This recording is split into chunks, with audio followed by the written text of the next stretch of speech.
Assalamualaikum student. Today we are going to discuss an important topic, that is handling the media, or you may say the facing the media. ठीक है. So nowadays you know the importance of media. Okay, media is one of the important source for expressing your feelings. Whenever you want to raise your voice and you want to discuss any issue, you can use any platform for media. So media क्या है?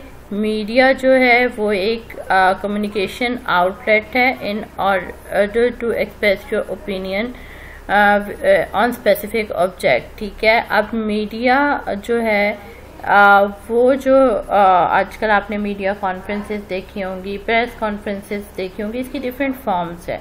ठीक है. ये print form में भी हो सकता है, जैसे आप अखबारात में देखते हैं कि जी एक खबर नशर हो रही है और वज़ीर इत्तलाआत जो हैं वो आपको इन्फॉर्मेशन देते हैं, specially political point of view से अगर हम देखें.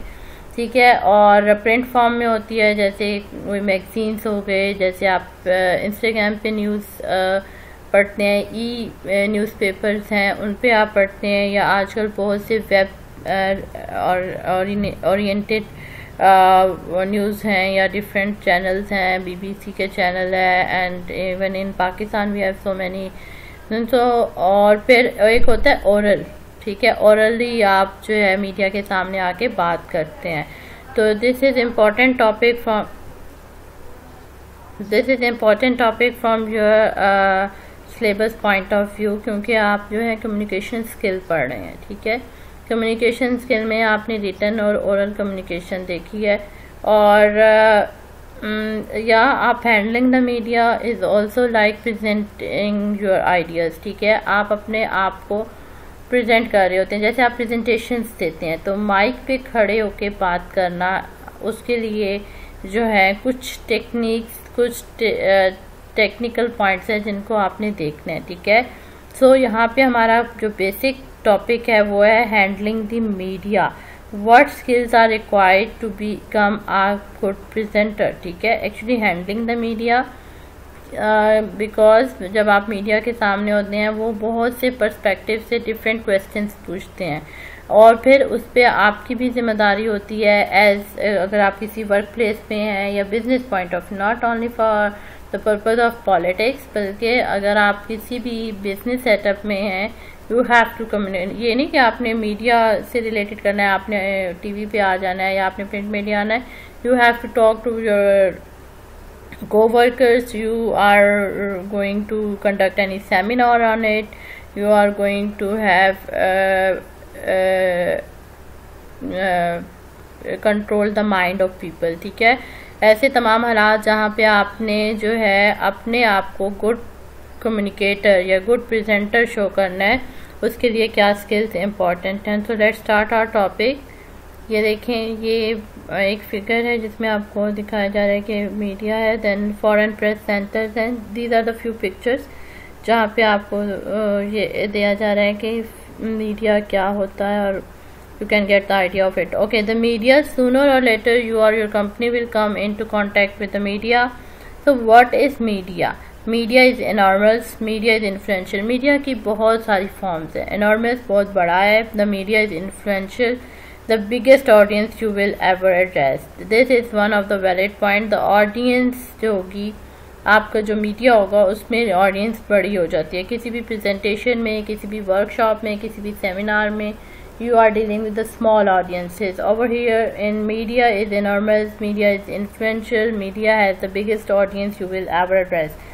Media also includes exhibitions, seminars and trade fairs. जो तजारती मेले होते हैं, ट्रेड फेयर्स. ठीक है. एग्जीबिशंस या सेमिनार जिसमें आप किसी प्रोडक्ट को लॉन्च करते हैं.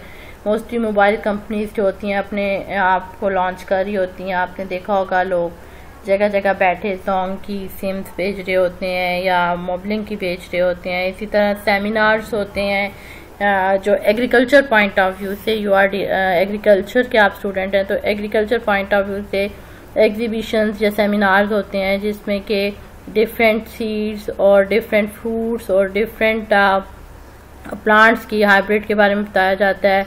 या ऐसी एग्जीबिशंस होती हैं जहाँ पे एग्रीकल्चर की जो व्हीकल्स हैं, एग्रीकल्चर व्हीकल्स कह लें, ट्रैक्टर्स कह लें, एग्रीकल्चर मशीनरी कह लें, उन पे किया जाता है। तो ये कहीं ना कहीं आपको ये स्किल्स जो आगे हम बात करने चाह रहे हैं, कहीं ना कहीं ज़रूरी नहीं कि आप एक बहुत बड़े प्लेटफॉर्म में मीडिया पे खड़े हों, आप कहीं भी हों in your life, in your upcoming professional life, आपको प्रेजेंटेशन स्किल्स या कम्युनिकेशन स्किल्स जो हैं वो हेल्प आउट करते हैं। इसमें हम बहुत डिटेल बात कर चुके हैं कि किस तरह कम्युनिकेशन आपको हेल्प करती है, ठीक है। So whatever the size of your company or workforce, it is very useful indeed to think about how interviewers will be handled. ठीक है, आप किसी भी जगह जाएं, आप पहले से उसके पास प्रिपेयर्ड हो, वेल प्रिपेयर्ड हो। आपको पता होना चाहिए कि आपकी कंपनी का या जहाँ पे आपकी ऑडियंस है वो कहाँ कितनी, उसका साइज कैसा है, कौन से क्वेश्चन पूछे जा सकते हैं।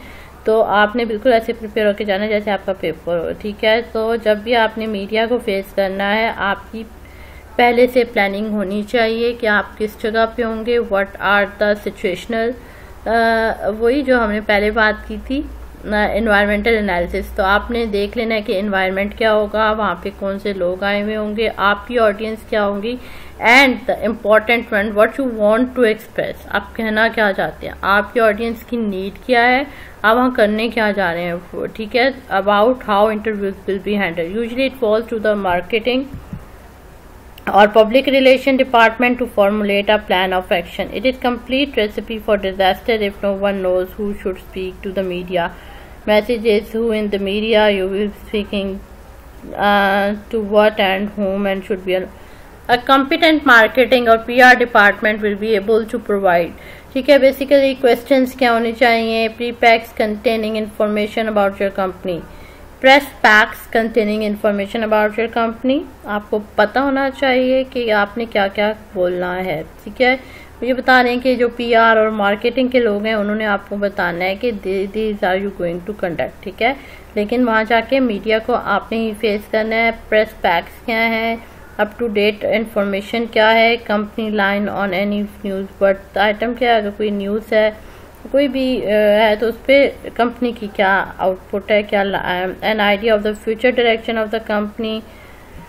तो ये सिर्फ रेलिवेंट पॉइंट्स नहीं है। अच्छा, here are some of the interview rules that you might expert. अच्छा, ये स्पोक्सपर्सन जो फिगर हेड, जो मेन अथॉरिटी होगी, particularly interview who will authoritative put across the company line. यहाँ पे कुछ रोल्स हैं। एक स्पोक्स पर्सन वो होता है जिसको जो अच्छा होता है, जो अच्छा कम्युनिकेटर होता है, जो अथॉरिटी पे होता है, उसे कहते हैं जी आपने टॉप में रहना है, आपने आगे रहना है। Expert that is someone who is professional on. Expert as you know कि उसका प्रोफेशनल एबिलिटी है, वो प्रोफेशनली इतना एक्सपीरियंस है, वो each and every and they have the authoritative on the subject. And trouble shooter वो होता है जो कि डैमेज कंट्रोलर होता है, ठीक है। अगर आपसे कोई गलती हो गया, that is the person in the company who is in charge of damage control if your company has been involve in news story in a negative way, कि वो जल्दी से जो है दिमाग लड़ा के और आपकी जो कंपनी है उसको प्रॉब्लम से निकाल देता है। उसे ट्रबल शूटर कहते हैं, जो कि इंस्टेंटली आपको कोई सोल्यूशन प्रोवाइड कर दे। Involve party that is the person from the company who has knowledge of exactly what has happened. Involve party वो होती है जो एक्चुअली एट द स्पॉट से पता था क्या करना है, ठीक है। Panelist is someone who can at the companies point. तो ये सारा जो है it's important from objective point of view. मैंने आपको MCQs भी बनाने के लिए दिए हुए हैं, ठीक है, लास्ट। तो ये जो सारे हैं, this is not important from short question और the long question, but for objective point of view. तो इसको आपने थॉरली देख लेना है। In your office, most favorable place for an interview, we are always at ease on our public page, ठीक है। सबसे इम्पोर्टेंट जगह, जो सबसे सेफ जगह है जहाँ पे आप कॉन्फिडेंस हो सकते हैं, क्योंकि ऑफिस इन्वायरमेंट का आपको पता है कि this is my room and this is my office, और आप यूज टू होते हैं। A shop floor while fascinating would be too noisy over the phone. अगर फ़ोन पे आप करना चाह रहे हैं तो ये in front of you. At the office in a studio और सर मैं आपको बता चुकी हूँ कि ये सारे जो हैं ये क्या हैं, this is important from objective point of view. अच्छा, अब हम आ जाते हैं preparing for an interview, the 5 step preparation process. यहाँ पे आके हमारे सॉलिड क्वेश्चन स्टार्ट होते हैं। यहाँ पे आके आपसे शॉर्ट क्वेश्चन इंपॉर्टेंट पूछे जा सकते हैं। और 5 स्टेप प्रिपरेशन प्रोसेस क्या है? पहला step, this is the actual topic जो हम स्टार्ट करने वाले हैं, ठीक है। Step 1, decide what you want to say, limit to no more than 3 और 4 points, the public won't remember more than this, ठीक है। तो क्या है, आपने पहले से डिसाइड कर लेना है व्हाट यू वांट टू से एंड, और अपने जो भी आपने बोलना है वो 2-3 पॉइंट से ज़्यादा नहीं है, 2-3 पॉइंट्स आपने याद कर लेने हैं। Step 2, find evidence to back up your main point, evidence that will persuade the listener or reader to believe you. फिर आपने एविडेंस देने हैं, लॉजिकल बात करनी है। पहले आपने डिसाइड कर लिया कि आपने what you want to do, आपने किस टॉपिक पे बोलना है। इवन आप ये भी सोच लें कि आपने ये बातें नहीं करनी, जो वो बातें जो नहीं करनी, ठीक है। और फिर सेकेंडली वो आपसे क्यों, कहाँ, कैसे, कब, जब हाउ, व्हेन, वेयर वाले क्वेश्चन आपसे पूछेंगे तो second point is very relevant कि आपने find evidence to back up your main point. आपके पास कोई ना कोई एविडेंस होना चाहिए, आप उसको एक्सप्लेन कर सकें, कोई ना कोई लॉजिक, कोई ना कोई रीजन। यहाँ एविडेंस का मतलब है कोई ना कोई logic to persuade the listener, ताकि आप कंट्रोल कर सकें, ताकि आप उनको यकीन दिला सकें कि आपका लिसनर और रीडर आप पे बिलीव करे। You can find evidence to back up the main point. Evidence regarding the third one, practice your main points by saying them aloud. So you have to practice. ये जो 5 steps हैं ये जितने भी बड़े हो, लेकिन आपने मेन फर्स्ट पॉइंट क्या था? Prepare what you want to say. Prepare for 2 to 3 points, ठीक है, 4 at least. Second step था कि find evidence for your backup to control, to persuade your audience, ठीक है। Step 3, practice your main point by saving them allowed, और notes बना लें, लेकिन नोट्स ज़रूरी नहीं है कि आप उधर लेके जाएं, but it will make them stick in your memory. Step 4 है what are your limits, what subjects are out of bound and why, ठीक है। दिस इज़ वेरी क्रूशियल, जो भी मैं पहले बात कर रही थी। पहले ही सोच लें कि आपकी लिमिट्स क्या हैं, क्या कुछ कह सकते हैं और क्या कुछ नहीं कहना, ठीक है। ये हम आम घरेलू ज़िंदगी में भी कर रहे होते हैं और अपने स्कूल लाइफ में और कॉलेज लाइफ में भी कर रहे होते हैं कि ये बातें नहीं करनी। कभी हम कहना कि अच्छा फलां से चल के बात करते हैं, तो हम कहते हैं कि अच्छा ये नहीं कहना, ये नहीं कहना, ये कह लेंगे, हाँ ये लॉजिक है। तो whenever you are going to persuade, कभी आपने बात मनवानी हो तो फिर आप हम ऐसे कह देंगे, हम ऐसे कह देंगे, ठीक है। व्हाट आर योर लिमिट्स, तो आपने वहाँ पे लिमिट्स बाउंड कर देते हैं कि what are your limits, what subjects are out of bound and why, think about what you are actually going to say. So ये सोच लें कि आपने कैसे करना है, और बेहतर ये होता है कि प्रैक्टिस कर ली जाए। तो स्टेप 5, और एक चीज़ बहुत इंपॉर्टेंट है कि आप किसी से राय ले लें, कोई भी आपका सेकंड ओपिनियन देने वाला जो आपको अच्छी ओपिनियन दे सके और अच्छी दे सके कि इसको कैसे आपने करना है, उसके सामने आप प्रैक्टिस कर लें। Think about what you are actually going to say if faced with of limit question.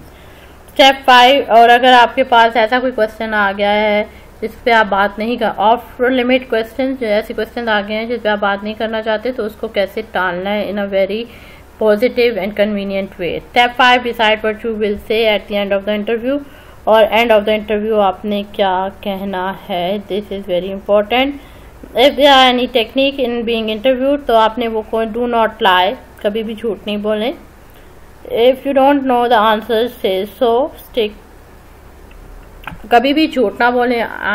If you don't know the answer से सो अगर आप आंसर नहीं जानते तो कहें कि I don't know, sorry, I will tell you later, ठीक है। ये ना कहें कि आए बादशाह ना करें, ठीक है। अगर आपको कोई चीज़ नहीं पता तो कह दें कि नहीं पता, एंड से सो, ऐसे कह दें। स्टिक टू योर पॉइंट, जो बात ऐसे ना हो कि आपने एक stick to your point, this is very important कि आपने एक दफ़ा एक बात कही, you express your opinion, and secondly जब उन्होंने कोई ऐसा क्वेश्चन पूछा तो फिर कहें हाँ आप भी ठीक कह रहे हैं।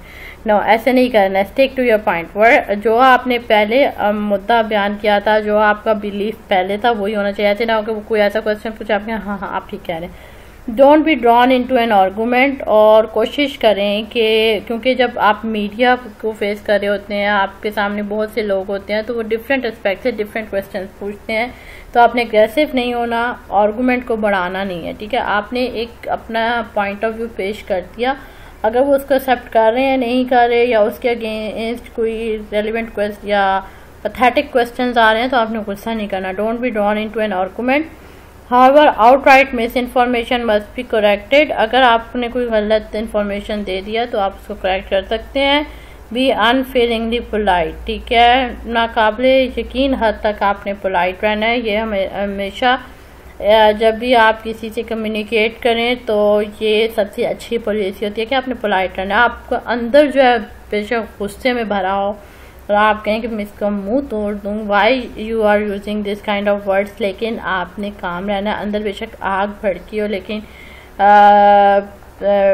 मीडिया पे आपने बिल्कुल भी उसका इजहार नहीं करना, क्योंकि you are here to convince people. आपने अपना पॉइंट ऑफ व्यू देना है, अब लोगों को कन्विंस करना है, अपने पर्सपेक्टिव बताने हैं। Okay, so far we completed the main skills and presentation skills topic. Hope you enjoyed. Thank you.